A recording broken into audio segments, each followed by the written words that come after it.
নমস্কার প্রিয় শ্রোতা বন্ধুরা, রাধা কৃষ্ণ পেত পিয়ালি চ্যানেলে আমি পিয়ালি আছি। আজকে আপনারা শুনছেন শিবপুরাণ। প্রিয় শ্রোতা বন্ধুরা, শিবপুরাণ আপনাদের কেমন লাগছে অবশ্যই আপনাদের গুরুত্বপূর্ণ মতামত জানাতে ভুলে যাবেন না। চ্যানেলে প্রথমবার শুরু থাকলে অবশ্যই চ্যানেলটিকে সাবস্ক্রাইব করে দিয়ে পাশে থাকবেন। প্রিয় শ্রোতা বন্ধুরা, শিবপুরাণ যেখানে মহাদেবের লীলা তথা পুজো সম্পূর্ণ বিধান যা পুঙ্খানুপুঙ্খভাবে বর্ণনা করা আছে। শিবপুরাণ যা একটি সাধারণ পুস্তক নয়, এটি একটি ধর্মগ্রন্থ তথা মহাপুরাণ। প্রিয় শ্রোতা বন্ধুরা, আজকের আলোচ্য বিষয়বস্তু চতুর্থ সংহিতা, যেখানে আপনারা শুনবেন সনত কুমার সংহিতা এর 20তম অধ্যায়, অর্থাৎ লিঙ্গপুজোর পুষ্প নির্ধারণ। লিঙ্গপুজোর পুষ্প নির্ধারণ শুনতে থাকুন শিবপুরাণ। ব্যাসদেব বললেন, হে হে জ্ঞান ও বীর, কিভাবে পরমেশ্বর মহাদেবের আরাধনা করতে হয় এবং কোন কোন কাজ করলে ভগবান খুশি হন তা আমি আজ একবার শুনতে চাই। সনত কুমার বললেন, হে ব্রাহ্মণ, অনেক আগে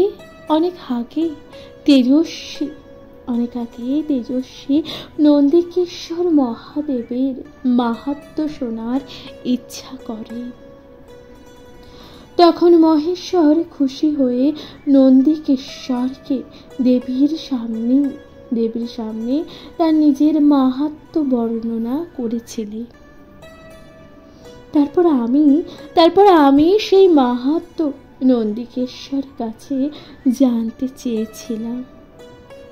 এ কথা সনত কুমার বলেছিলেন। তখন নন্দিকেশ্বর বললেন যে, হে মুনিবর, আগে ভগবান মহেশ্বর দেবী পার্বতীর সামনে আমার তার নিজের যে মাহাত্ম্য বলেছিলেন তা আমি তোমাকে বলছি। মহেশ্বর দেবীকে বলেছিলেন যে, হে দেবী, যে ব্যক্তি আমার উদ্দেশ্যে হিরণ্য ও গোদান করে তার ওই রকম বাসগৃহ হয়। যে ব্যক্তি আমাকে বৃষ, সার ও তিল মেশানো অন্ন দান করে তাকে উপদ্রবহীন পৃথিবী দান করি। আমার আশীর্বাদে সে রত্ন ও বিষ ইত্যাদি লাভ করে থাকে। তার শরীর ও মন নিষ্পাপ হয়ে থাকে। যে ব্যক্তি তপস্যাব্রত, উপবাস, জপ ও রুদ্র সূক্ত, পায়েস, নৈবেদ্য প্রভৃতি বিভিন্ন উপচারের ও নেত গৃহীত এর মাধ্যমে প্রতিদিন আমার পুজো করে, সেই ব্যক্তি ব্রহ্মলোকে লাভ করে। এমনকি সেই ব্যক্তি ব্রহ্মের অতি বড় ভক্ত নারদ মহাত্মার থেকেও পুজো পায়। প্রিয় শ্রোতা বন্ধুরা, এরপর বলা হচ্ছে যে, হে শোভন, যে ব্যক্তি আমার তুষ্টির জন্য অগ্নিষ্ঠোম যজ্ঞের অনুদান করে সে দেবলোকে গমন করে।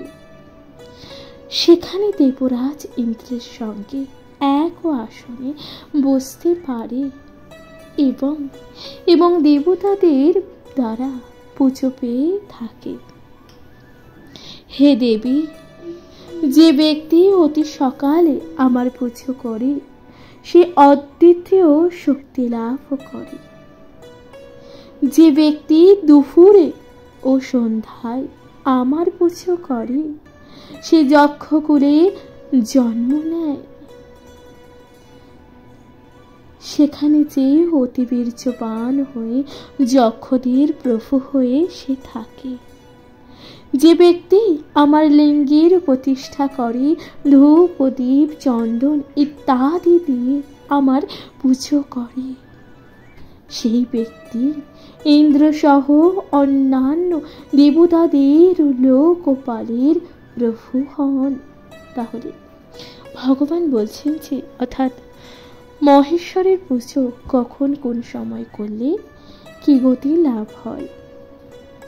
অর্থাৎ সকালে যদি পুজো করা হয়, অতি সকালে যদি পুজো করা হয়, সে কিন্তু অদ্বিতীয় শক্তিশালী অধিকার লাভ করে।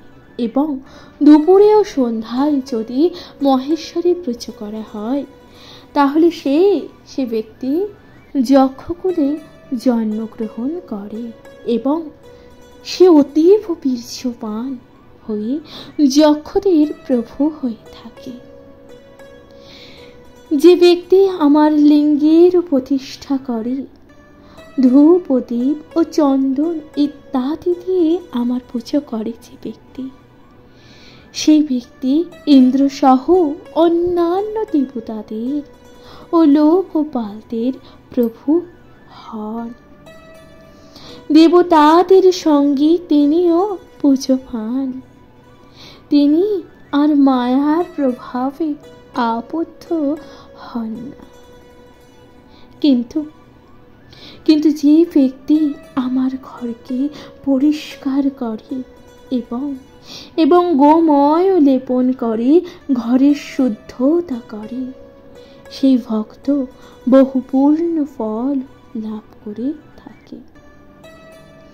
যারা সোনার রূপ দিয়ে আমার লিঙ্গের পুজো করে, তারা শিব লোকে স্থান পায় এবং গানপত্য লাভ করে।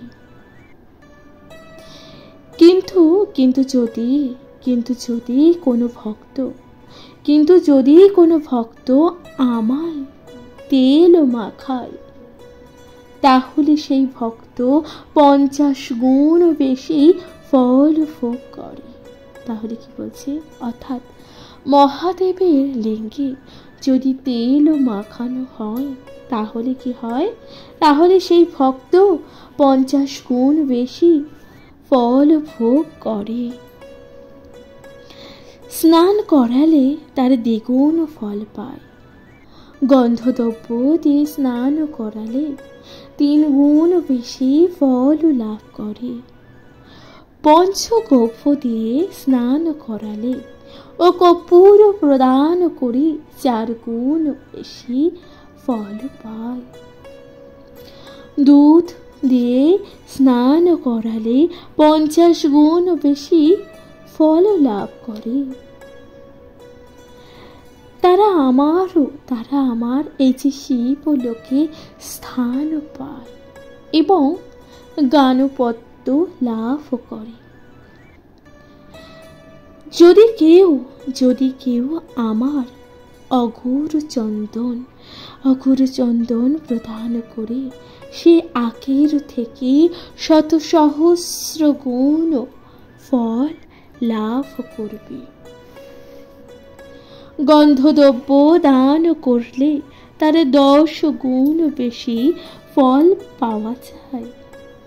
মালা দান করলে তার থেকে 500 গুণ বেশি ফল লাভ হয়।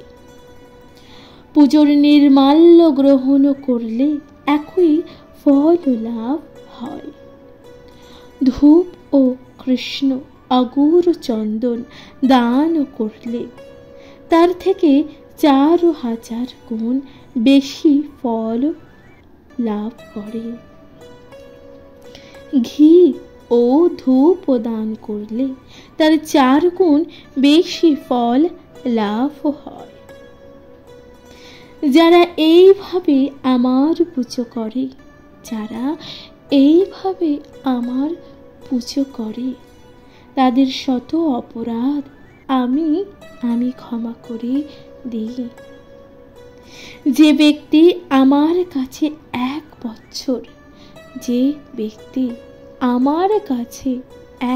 বছর ঘি এর সঙ্গে কালো গোল গোল পোড়ায়। সে আমার নন্দীর সমান হয়। যে ব্যক্তি মধুদ্রস্য ঘি প্রদান ও গায়ত্রী পাঠ পূর্বক নৈবেদ্য প্রদান করে ও ব্রাহ্মণকে দক্ষিণা দান করে, সে দিব্য কলেবর পঞ্চম পরম জ্ঞান ও মোক্ষ লাভ করে থাকে। তা যদি ভিক্ষার দ্রব্য হয়, তবু তা পিতৃগণ পবিত্র বলে গ্রহণ করে। তার নিবেদিত ঘি ও অন্ন ইহলোক ও পরলোকের ফলপ্রদ হয়। যে ব্যক্তি অলসতা ত্যাগ করে, ভগবান শিবকে 1 বৎসর ঘি দ্বারা অভিষেক করে, সে কখনো মৃত্যু মুখে পড়ে না এবং তার গানপত্য লাভ হয়। তাহলে কি বলছেন ভগবান? যে ব্যক্তি 1 বছর যাবৎ ঘি দিয়ে মহেশ্বরের অভিষেক করে, তার মৃত্যু মুখে তাকে পড়তে হয় না, তার গানপত্য লাভ হয়। যে ব্যক্তি আমাকে দীপ দান করে, সে রুদ্রের মতন প্রভাবশালী হয়। যে ব্যক্তি 2 পক্ষের অর্থাৎ চতুর্দশী ও অষ্টমী তিথিতে মহাদেবকে ছাতা দান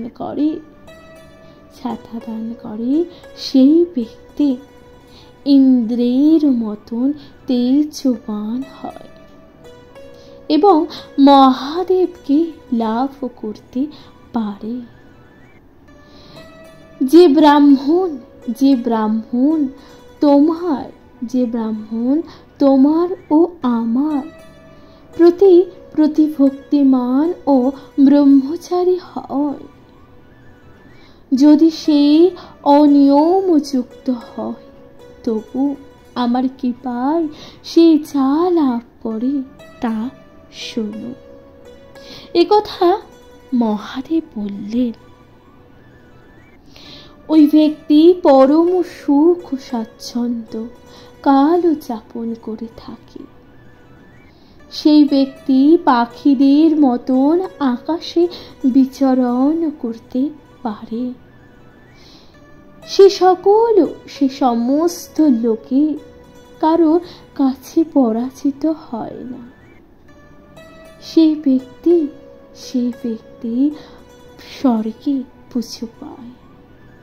হে দেবী, যে সব ব্যক্তি আমার কথা শোনা মাত্রই আমার প্রতি ভক্তি পরায়ণ হয়, তাকে আমি গানপত্য দান করি। মৃত্যুতে তাদের কোনো ভয় থাকে না। যে ব্যক্তি যথেচ্ছা চার পরিত্যাগ করে, ভক্তি পরায়ণ হয় এবং আমার পুজো করে, প্রলয়ের সময় সে জীবিত থাকে। যার তমগুণী আচ্ছন্ন আমোদ আহ্লাদে জীবন কাটায়, তারা যদি ভক্তি পরায়ণ না হয়,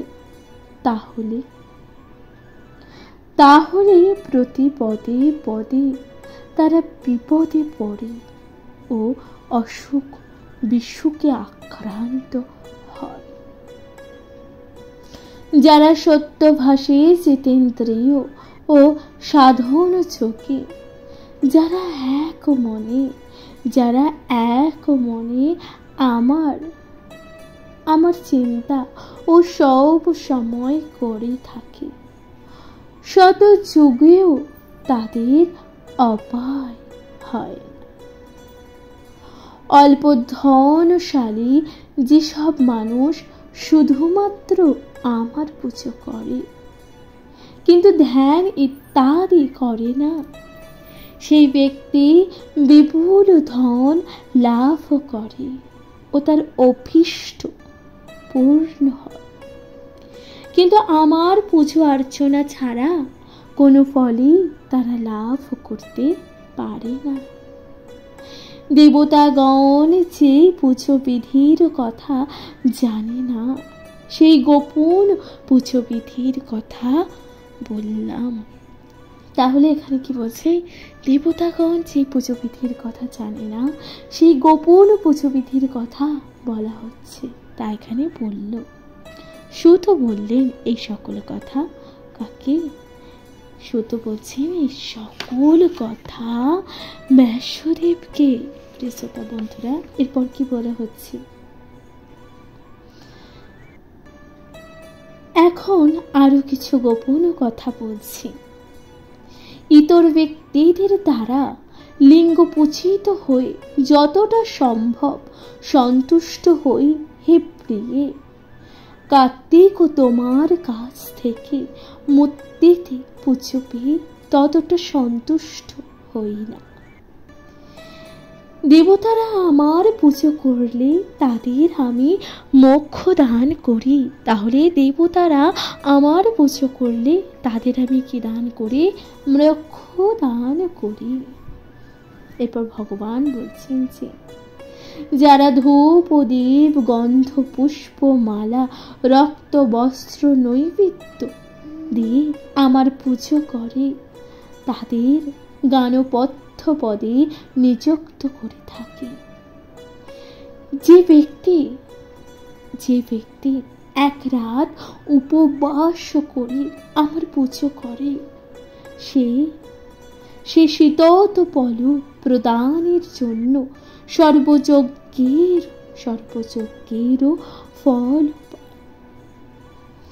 সাংখ্যযোগের যেসব ব্যক্তি পরম ভক্তি ভরে আমার উপাসনা করে তাদেরও সেই লোক প্রাপ্তি ঘটে। তবে দেবতারা ধ্যান ও যোগ ছাড়া শুধুমাত্র তপস্যা করে আমাকে লাভ করতে পারে না। ভক্তগণ, এখানে ভক্তগণ অন্য দেবতাদের স্তব করলে নিয়মিত ফল লাভ করে, কিন্তু যারা আমার প্রতি ভক্তিমান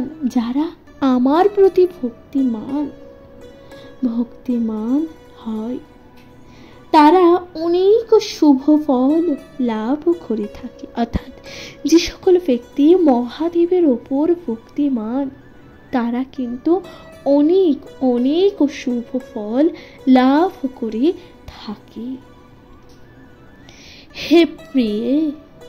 হে প্রিয়ে, প্রলয়ের সময় স্থাবর জঙ্গম সব পদার্থই বিনষ্ট হয়। তাহলে প্রলয় যখন উৎপন্ন হয় তখন মানুষের স্থাবর অস্থাবর যা থাকে সকল কিছু কিন্তু বিনষ্ট অর্থাৎ নষ্ট হয়। কিন্তু আমার ভক্তগণ অর্থাৎ মহাদেবের যারা ভক্তগণ তাদের কখনোই কিছু বিনষ্ট হয় না। যদি কোনো ব্যক্তি ভক্তিপরায়ণ হয়ে ও শ্রদ্ধা ভরে অন্য দেবতার উপাসনা করে আমি সেই দেব মূর্তি ধারণ করি তার প্রতি সম্পূর্ণ হই। যে ব্যক্তি আমাকে সব সময় ভাবে সকল পদার্থকেই আমার স্বরূপ বলে মনে করে সে কখনোই বিনষ্ট হয় না। আমি কখনোই তাকে পরিত্যাগ করি না। যে মানুষ সত্য মন ও বুদ্ধি সমর্পণ করে ভক্তি ভরে আমাকে ভাবে সে আমার কৃপায় সকল পাপ থেকে মুক্ত হয়। যে সর্বদা আমার কথা ভাবে সে পাপাচারী হলো শিব লোক লাভ করে।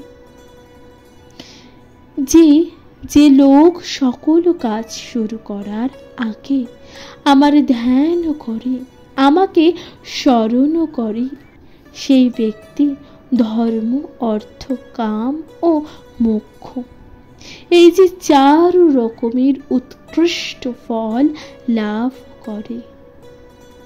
যে সরঙ্গ ন্যাসাদি দ্বারা সর্বদা আমার অর্চনা করে, সে আমার সাহায্য লাভ করে থাকে।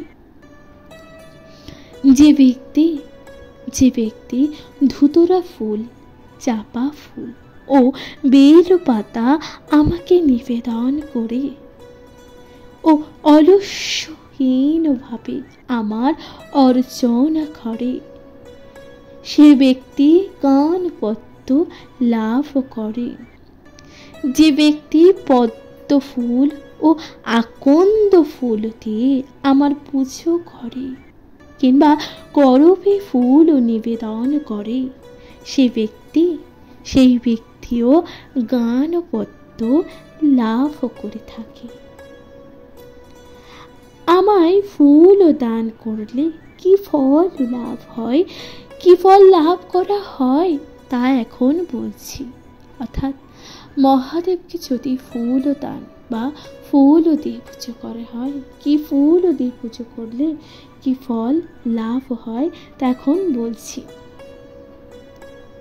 1000 আকন্দ ফুল অপেক্ষায় একটা পদ্ম ফুল দানে বেশি লাভ করা যায়। 1000 পদ্ম ফুলের নিবেদনে যে ফল লাভ হয়, একটি বক ফুল ও কুন্দ ফুল দানে একই লাভ হয়। 1000 কুন্দ ফুল ও একটি বক ফুল উভয় সমান। 1000 বক ফুল থেকে একটা পদ্ম ফুল দানে বেশি ফল লাভ হয়।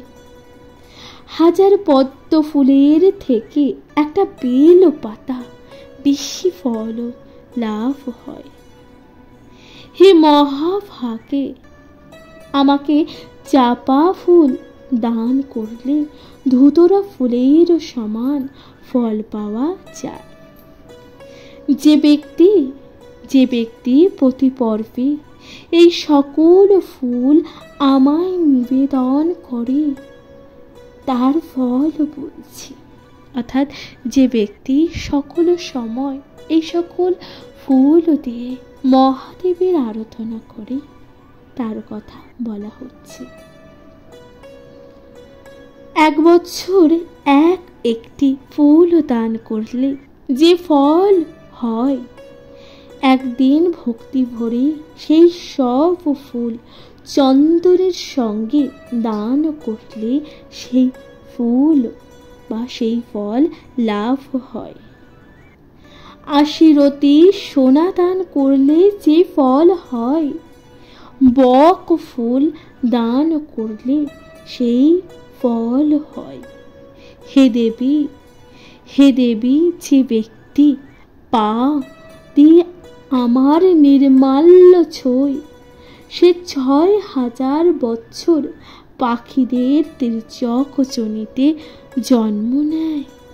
হে দেবী, 33,000 দেবতা, দানব, রাক্ষসগণ অর্থ, কাম ও ধর্ম সিদ্ধির জন্য প্রতিদিন আমার পুজো করে থাকে।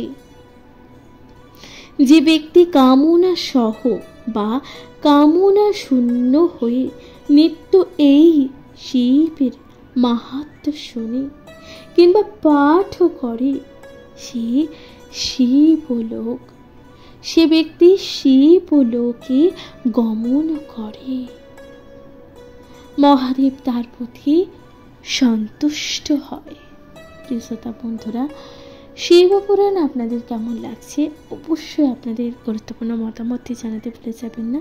তাহলে এখানে কি বলছে, সর্বশেষ যেখানে বলছে কোন ফুল দিয়ে মহাদেবের কিভাবে পুজো করলে কি ফল লাভ করা যায়।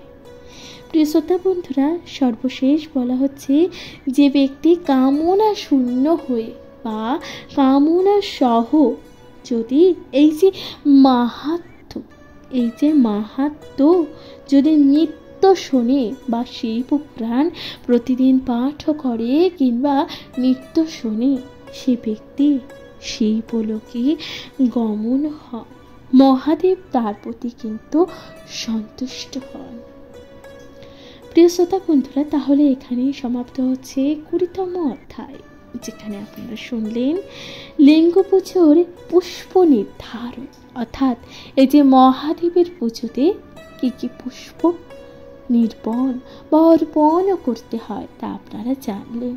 প্রিয় শ্রোতা বন্ধুরা, শিব পুরাণ কেমন লাগছে অবশ্যই আপনাদের গুরুত্বপূর্ণ মতামত জানাবেন। এর পরবর্তী অধ্যায় আপনারা শুনতে চলেছেন 21তম অধ্যায়, যেখানে বলা হচ্ছে পুষ্পবিধি কথন, অর্থাৎ এই যে পুষ্পের বিধি তার বিষয় বিস্তারিত ব্যাখ্যা বলা হবে।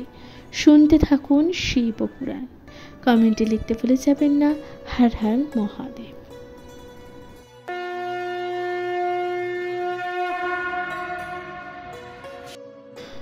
নমস্কার প্রিয় শ্রোতা বন্ধুরা, রাধা কৃষ্ণ বেদ পিয়ালি চ্যানেলে আমি পিয়ালি আছি। আজকে আপনারা শুনছেন শিব পুরাণ। শিব পুরাণের আজকের আলোচ্য বিষয়বস্তু চতুর্থ সংহিতা। আপনারা শুনবেন সনত কুমার সংহিতা, যেখানে 21তম অধ্যায়। আপনাদের আলোচ্য বিষয়বস্তু হচ্ছে পুষ্পবিধির কথন। ব্যাসদেব বললেন, হে ভগবান, দেব দেব শঙ্কর কোন ফুলে সন্তুষ্ট হন তা একটু বলুন। অর্থাৎ ব্যাসদেব জানতে চাইলেন সুতের কাছে, অর্থাৎ সনত কুমারের কাছে, যে দেবাধিদেব মহাদেব কোন পুষ্পে সন্তুষ্ট হয় তা আমাদের একটু বলুন।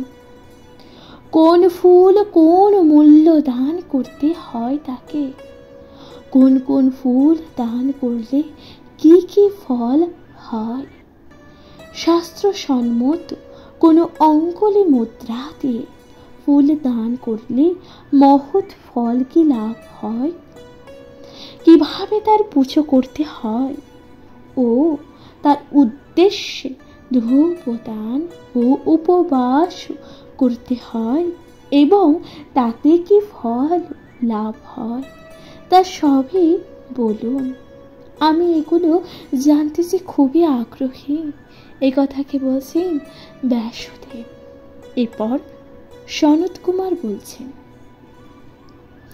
এক সময় তপস্বী পার্বতী ভগবান মহাদেবের সম্বোধন করে বলেছিলেন যে, হে নাথ, কেমন ভাবে আরাধনা করলে আপনি সন্তুষ্ট হবেন, কি রকম মানসিক জপ ও পুজো করলে মানুষ মুক্তি লাভ করবে। মহর্ষিগণ যে কথা আপনাকে বা আপনার কাছ থেকে জানতে চান, সেই কথা এখন আমি আপনাদের কাছে জানতে চাইছি, কৃপা করে বলুন। মহাদেব তখন অল্প হেসে বলতে লাগলেন, হে মহাভাগে, ভক্তদের প্রতি অনুগ্রহ প্রকাশ করার জন্য তুমি যা জানতে চেয়েছ আমি তাই বলছি, শোনো। হে দেবী, মানুষ সুগন্ধি দুর্গন্ধযুক্ত কিংবা গন্ধহীন লাল, হলুদ, কালো কিংবা অন্য কোনো রঙের ফুল কিংবা সূক্ষ্ম কাটা দেবতাদের প্রদান করবে। যে সকল ফুলের মধ্যে যাকে যা দেওয়ার তাই বলছি। দেবী, দেবগণকে সুগন্ধি সাদা ফুল, দানবদের দুর্গন্ধযুক্ত ফুল ও রাক্ষসদের কঠিন ছোট কাঁটাযুক্ত ফুল এবং পিতৃগণকে সাধারণ বনে ফোটা থাকা সাদা ফুল। দেবী বললেন, হে নাথ, আপনাকে নানান ফুল নিবেদন করলে আপনার ঘর পরিষ্কার ও লেপন করলে, ধূপ ও দীপ ইত্যাদি দান করলে, অভ্যঙ্গকরণ ও নাচ গান বাজনা দিয়ে আপনার আরাধনা করলে মানুষের কেমন পুণ্য হয় তা আমি শুনতে চাই, আপনি বলুন। মহাদেব শঙ্কর তখন বললেন, হে দেবী, তুমি যা জানতে চাইলে তা শোনো। সকল দ্রব্যের মধ্যে সব থেকে শ্রেষ্ঠ হলো সোনা।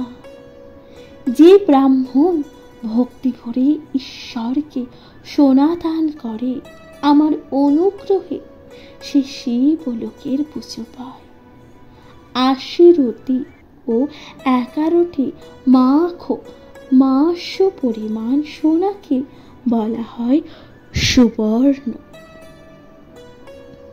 যে ব্যক্তি ভক্তি ভরে ৮০ রতি সোনা দান করে, তবে সে অসীম পূর্ণ লাভ করে। হে পার্বতী, তবে একটি ফুল আছে যা সুবর্ণের মতন ফলপ্রদ। অর্থাৎ মহাদেব তখন বললেন দেবীকে যে এমনও কিছু ফুল আছে যা সেই সোনার মতন ফলদায়ী। তার কথা বলছি, শোনো। আমার খুব পছন্দের ফুল হলো দ্রোণ ফুল, কুন্দ ফুল, বেলা পাতা। এগুলো সোনার মতন ফল দান করে থাকে। জবা ও নাগকেশর ফুল দুটি সোনার মতন ফল দান করে, একথা সত্য। জাতি মল্লিকা ও চাপা ফুল অন্যান্য সোনা দানের মতন ফলপ্রদ। যে ব্যক্তি ঘি অভাবে তেল দ্বারা প্রদীপ ভক্তি ভরে নিবেদন করে, সে ১০০ কোটি বৎসর শিবলোকে পুজো পায়। দীপ প্রদানের জন্য চন্দ্রের মতন সেখানে শোভা পায়। আর আমার ঘর লেপন করলে বা মুছলে তার থেকেও ১০০ গুণ ফল লাভ করে। ১০০,০০০ মালা অপেক্ষা জপ করলে ১০০ গুণ ফল লাভ করা যায়। ভক্তি ভরে অগুর চন্দন ও সুগন্ধি ফুল দান করলে ২১ সুবর্ণ দানের সমান ফল লাভ করা যায়। হে দেবী, ভক্তি ভরে চন্দন ও ঘি নিয়ে আমার লিঙ্গতে মাখাবে ও দুধ দিয়ে স্নান করাবে। ধূপ দিয়ে ধূপিত করলে এবং ঘি নিয়ে আমার লিঙ্গতে মাখালে তার অব্যক্ত করবে। দেবতা মানুষ এই সকল নিয়মে আমার পিতৃপুরুষের গন্ধর্ব যক্ষ নাগ রাক্ষসদের পুজো করি। হে দেবী,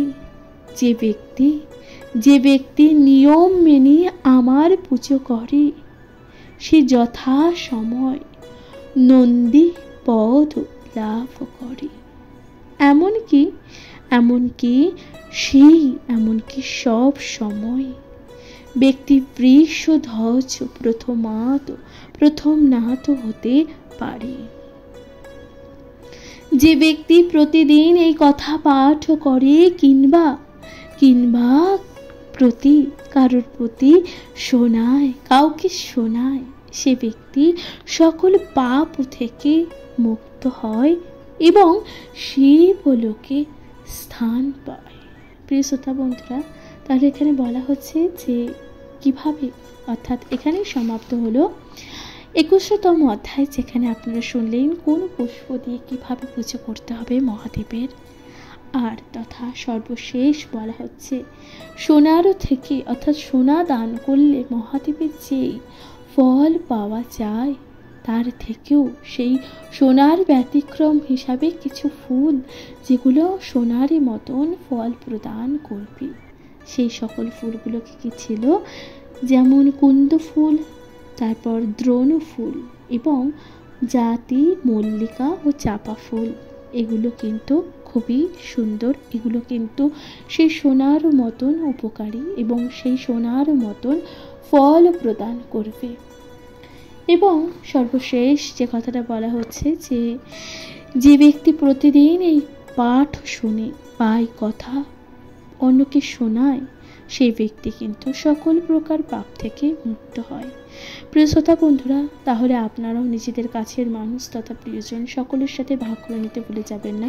শিবপুরাণ নিজেদের মতামত অবশ্যই জানাবেন, নিজের মতামত জানাতে ভুলে যাবেন না, চ্যানেল লিখতে ভুলে যাবেন না, কমেন্ট লিখতে ভুলে যাবেন না। হর হর মহাদেব।